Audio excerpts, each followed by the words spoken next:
Salut à tous, j'espère que vous allez bien. Nouvelle vidéo de la chaîne Josaphat Formation. Aujourd'hui, nous allons parler de la déclaration de l'État 301.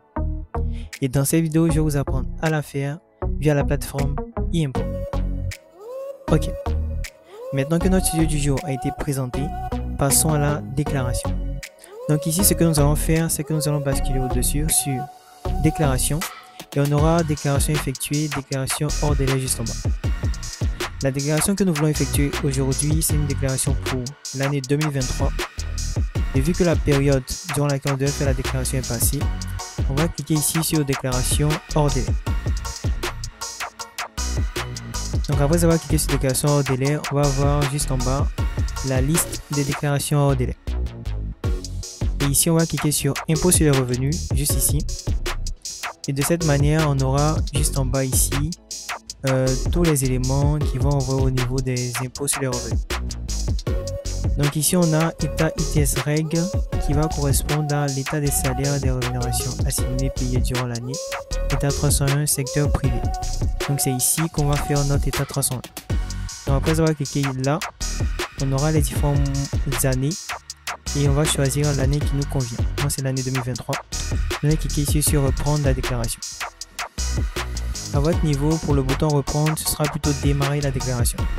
Moi, j'ai le bouton reprendre tout simplement parce que j'avais déjà entamé une première fois la déclaration. Donc ici, on est au niveau de la présentation, la première étape. Là, on a le modèle des fichiers à utiliser pour vos pièces jointes. Donc ce sont les deux éléments, donc les deux fichiers qu'on a juste ici. Donc parmi ces deux fichiers-là, on va télécharger le fichier EDI annexe état 301. Car ce fichier-là va nous aider au niveau de notre troisième étape.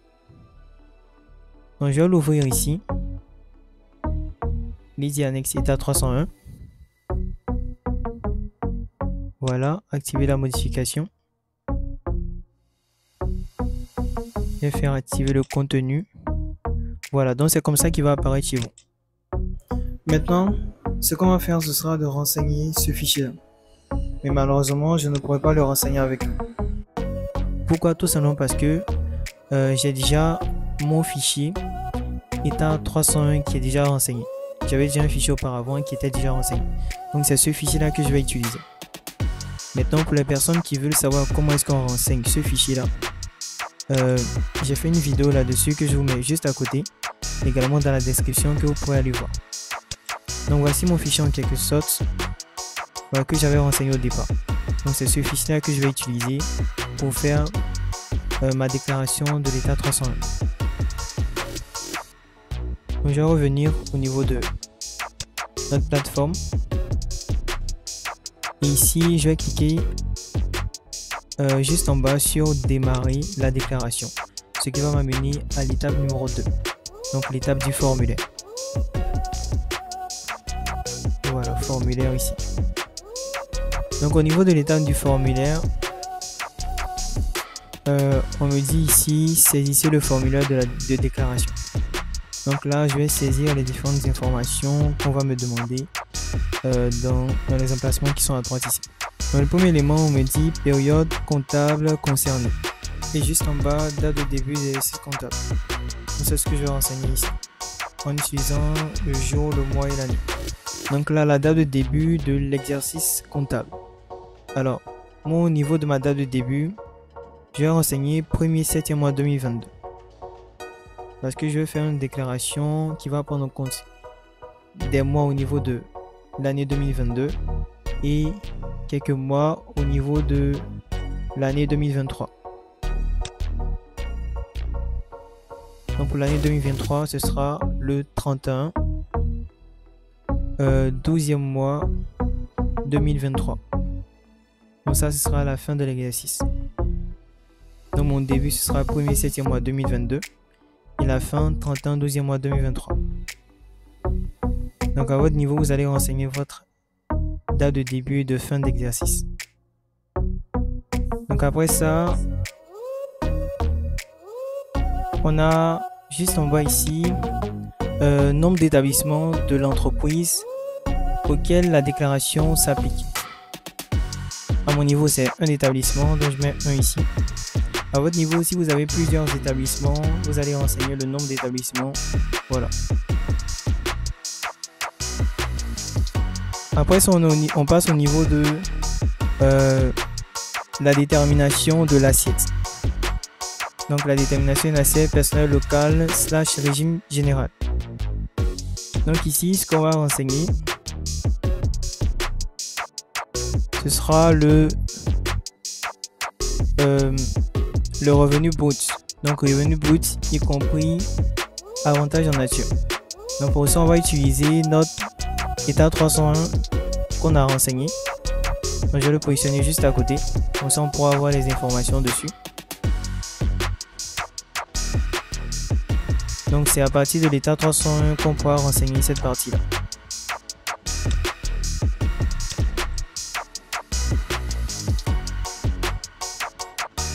Non, plus précisément le fichier EDI état 301. Donc, comme j'ai dit au départ, c'était revenu brut. Donc, on va aller chercher au niveau de ce fichier-là la partie revenu brut ou bien salaire brut. Généralement, il y a des personnes qui prennent le montant lorsqu'ils veulent renseigner ici le montant qui est ici, le montant des salaires. Ce n'est pas ce montant-là que vous devez prendre, c'est plutôt le montant qui est juste ici, 1 260 000, donc salaire brut qui est là. Vu qu'ici on dit revenu brut. Donc le salaire brut c'est 1 260 000, donc c'est ce montant-là que j'ai mentionné ici. Après avoir renseigné cette partie, on nous demande ici salarié dont le salaire est inférieur au minimum individuel. Donc j'ai pas de salarié à ce niveau, donc ce sera 0. S'il y avait un salarié parmi mes salariés qui avait un montant qui était inférieur au minimum, à ce moment précis, j'allais mettre le nombre de salariés. Donc si c'était un salarié, ça allait être un salarié ici. J'allais mettre le montant juste en bas. Donc pour toutes ces informations, ce sera 0,0 pour moi, vu que je n'ai pas de salarié qui rentre dans ce cas-là. Et quand c'est bon, je descends ici au niveau de personnel expatrié, régime général. Donc mon salarié dans mon état est un salarié local. Donc cette partie-là ne va pas me concerner. Ce sera 0,0 également pour toutes les informations qu'on va me demander. Donc 0, ici aussi 0. Voilà. Ici aussi ce sera 0, revenu non imposable. Voilà. Et quand c'est bon, je tombe ici au niveau de régime agricole. Donc là ce sera pareil, ce sera 0,0. Vu que comme j'ai dit au départ, je suis au niveau du régime général. Donc mon salarié n'est pas au niveau agricole, donc toutes ces informations ce sera 0 pour moi. Et quand c'est bon, on sera au niveau de l'étape 4, donc l'étape de la synthèse. Donc ça va regrouper toutes les informations qu'on a renseignées au début. Voilà, pour faire la synthèse ici. Et quand c'est bon, on va passer au niveau de l'étape numéro 5, dans le grand 5. Ici on demande impôt retenu aux salariés. Donc impôt retenu aux salariés. Ici c'est impôt sur le traitement des salaires, pension et rente viagère, effectif. Donc l'effectif au niveau de mon état 301 c'est un salarié, donc je mets 1 ici. Ici impôt sur le traitement des salaires, pension et rente viagère, IS, montant des 12 mois plus ajustement. Donc le montant ici de l'IS sera le montant qui est au niveau de retenue effectuée au titre de IS ici. Donc le montant s'élève à 15 120 francs. Donc c'est ce montant là que j'ai renseigné. Et là on passe au niveau de contribution nationale CN effectif. Donc pareil, on a ici un salarié. Donc ce sera un que j'ai renseigné sur la plateforme là-bas. Vu que c'est l'effectif. Et ici on a contribution nationale, montant des 12 mois plus ajustement. Donc le montant de la CN c'est 21 150. Donc c'est ce montant là que je vais renseigner. Après ça on tombe au niveau de l'IGR, donc ce sera la même chose, 1 là-bas au dessus et puis en bas le montant de l'IGR, donc 32 559.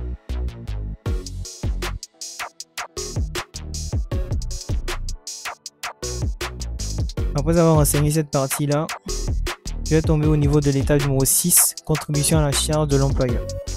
Donc ici, personnel local, c'est 1. Vu que j'ai un salarié.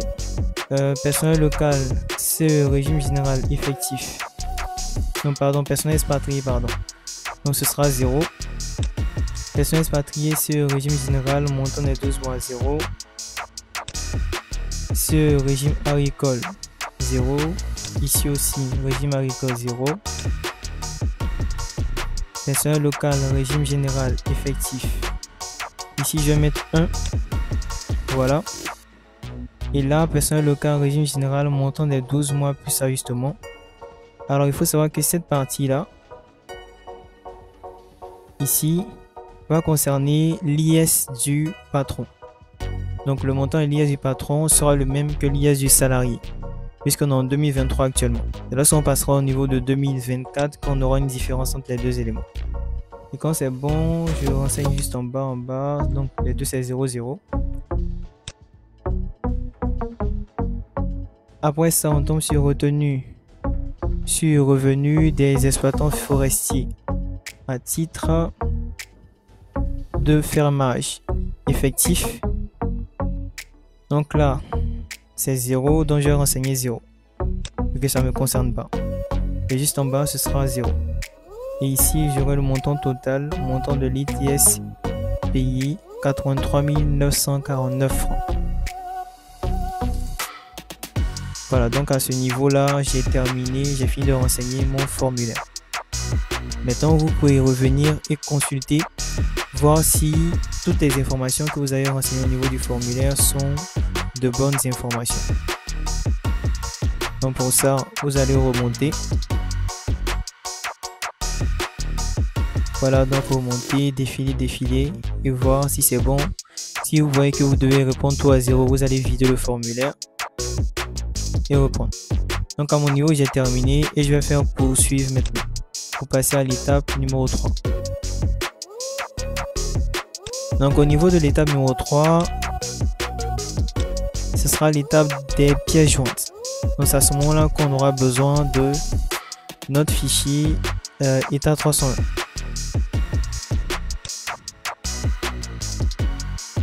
Puisqu'on va l'utiliser et l'importer sur la plateforme e-impôt.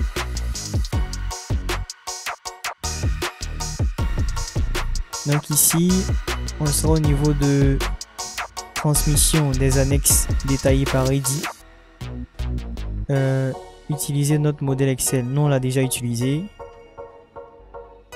Générer votre fichier Eddy XML.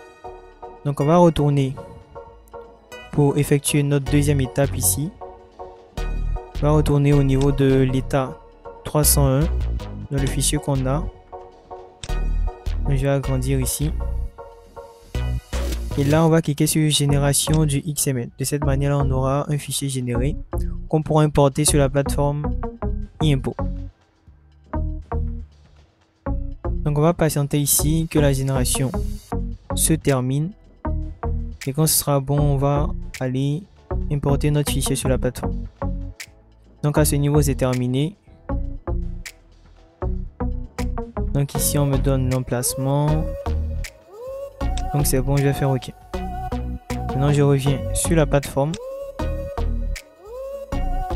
Et je vais passer maintenant à l'étape numéro 3, c'est-à-dire importer votre fichier Eddy. Donc pour ça, je vais cliquer sur choisir un fichier. Donc ça va m'ouvrir l'explorateur de fichiers de mon ordinateur. Et sur l'explorateur, je vais aller au niveau de documents. Donc dans les documents, je vais chercher ici mon fichier généré. Donc on est au niveau de la date du 5. Donc voici mon fichier là. Voilà. Donc quand c'est bon, je l'ai sélectionné. Je vais cliquer sur ouvrir. Après avoir importé mon fichier, je vais télécharger le fichier ici. Que la e-impôt puisse vérifier mon fichier. Donc là, ils ont vérifié et ils savaient que mon fichier, il y a certaines erreurs dans le fichier. Donc ce qu'on va faire, c'est qu'on va Donc quand je consulte, je vois que c'est plutôt des erreurs liées à mon fichier Easy que j'avais auparavant. Vu que moi j'ai pas utilisé le nouveau fichier, donc ce que je vais faire c'est de balayer tout ça. Donc de prendre les informations qui sont ici et les copier dans le fichier que j'ai téléchargé nouvellement. Voilà. Donc, je vais arrêter la vidéo et revenir.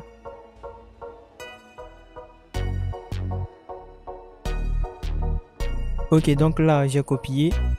Donc je vais reprendre le procédé, cliquer sur génération du XML pour générer un nouveau fichier que je vais importer sur la plateforme eImpôt.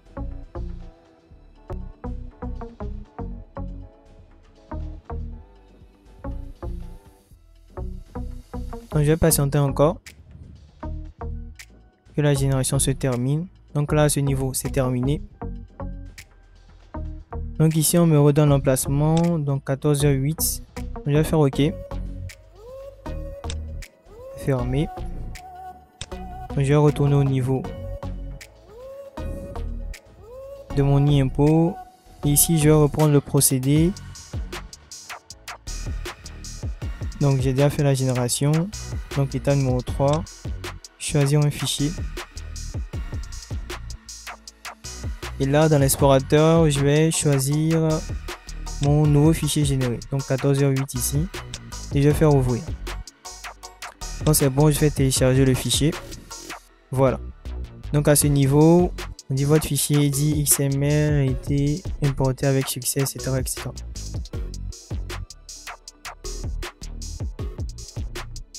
Donc ce que je vais faire maintenant, c'est de cliquer sur poursuivre pour passer à l'étape qui suit.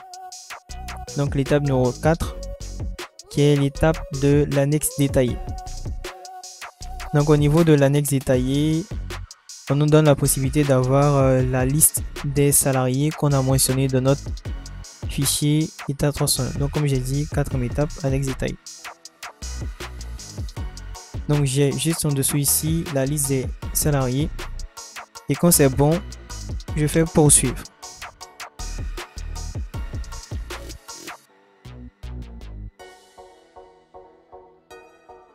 Maintenant, je suis au niveau de l'étape numéro 5, l'étape de prévisualisation. Donc au niveau de l'étape de prévisualisation, bon ça c'est pas trop nécessaire. J'ai ici, juste en bas, toutes les informations que j'avais saisies dans mon formulaire. Maintenant si je veux, je peux imprimer la déclaration, donc un brouillon de déclaration qui va me permettre de pouvoir voir en fait tous les éléments que j'ai renseignés. Donc avoir une esquisse de la fiche de déclaration finale. Donc je pourrais la consulter, voir si toutes les informations sont bonnes. Donc quand je vois que c'est bon, je reviens sur la plateforme. Et à ce moment précis, je peux maintenant valider la déclaration que j'ai faite. Donc pour ça, je vais descendre. Donc ici, on a le bouton valider qui est là. Et faire confirmer la transmission.